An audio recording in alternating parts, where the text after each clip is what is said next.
I don't know how many of you have been around since '97 and Kyoto, but if you look at the largest companies on the planet now, because we've been talking about the small startups, but there are large companies to assess also. I don't know if you heard about a company called Tesla, for instance. They didn't even exist in '97.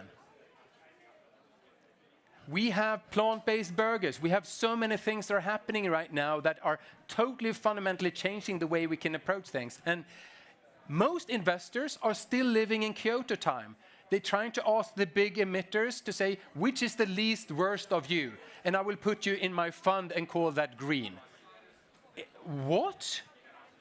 But you also have those who are looking ahead and saying, how can we look at some of the companies that are really delivering something? So without further ado, Gabriela, the stage is yours. Good afternoon. I am so happy to be here.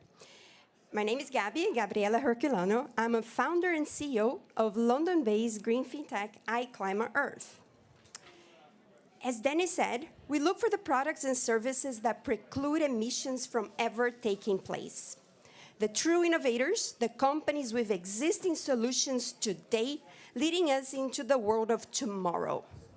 So what are these solutions and how do we know they are relevant?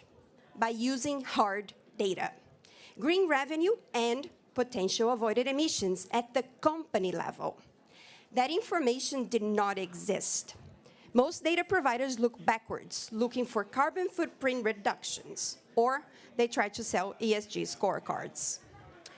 At 54 gigatons of CO2 equivalent annual emissions, trying to reduce that by 7.6% in 2021, it means we need 4.1 gigatons of CO2 equivalent reduction. Where is that coming from? And are we on track?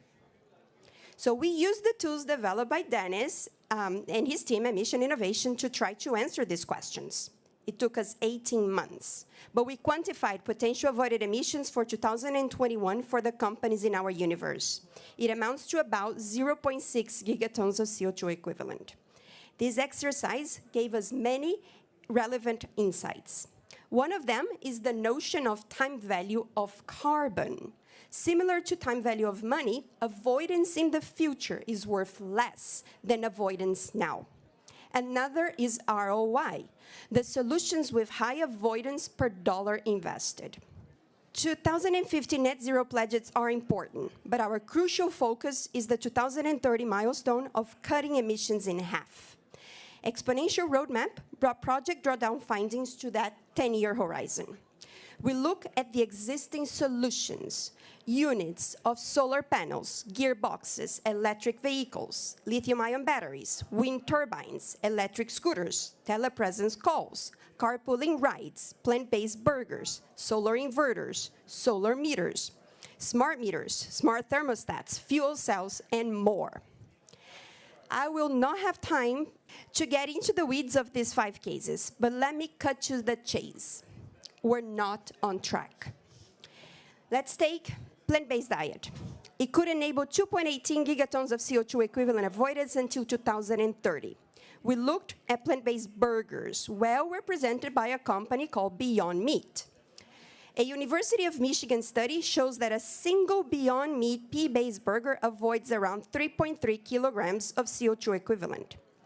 Even going from 150 million units sold in 2020 to 5 billion in 2030, that solution avoids 1% of the Exponential Roadmap estimate.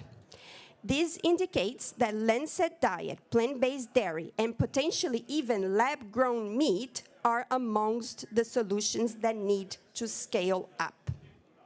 Telepresence, a solution that out of a sad reason we all got very used to. Zoom became a household name. Exponential Roadmap estimates 0.47 gigatons of CO2 equivalent could be avoided by 2030 if we replace business air travel with telepresence. A London to New York round trip has an emission factor of 622 kilograms of CO2 equivalent per passenger. If 417 million trips are avoided globally by 2030, telepresence could deliver 55% of Exponential Roadmap's estimates, Zoom producing half of that. Telepresence is highly scalable, cost competitive, and adoption is in place. The challenge is that for this avoidance to materialize, it requires a permanent cut in airplane rides. Electric vehicles, a much talked about solution. Tesla just became a $1 trillion market cap company, but it sold 500,000 battery electric vehicles, or BEVs, in 2020. We expect Tesla to sell 20 million BEVs in 2030, and other EV players plus incumbent players to sell 30 million units. So, in 2030, we forecast 50 million out of 90 million passenger vehicles to be BEVs. Cumulative sale, as we see, of about 183 million BEVs, as at the top of the slide. This is aggressive. But even in this scenario, we are short of the 1.26 gigatons of CO2 equivalent estimated by Exponential Roadmap.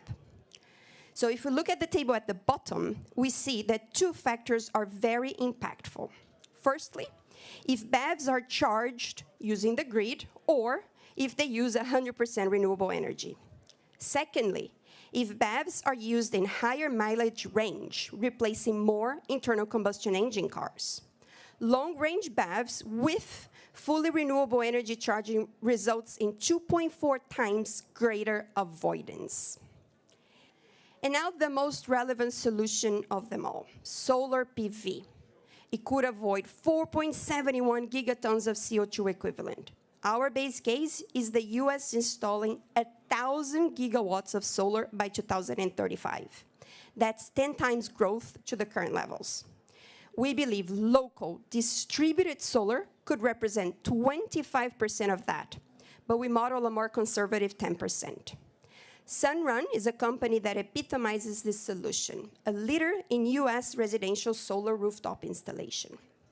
If policies promoting distributed generation were in place, we could assume solar rooftop replacing coal-fired power plants, as opposed to replacing the average grid. If treated strategically, US distributed generation could be 5.6 times more impactful as a solution. Innovation can move us away from high emissions business as usual. We have conviction that the quantification of potential avoided emissions is the most powerful tool we have in our hands. But we need companies to disclose more.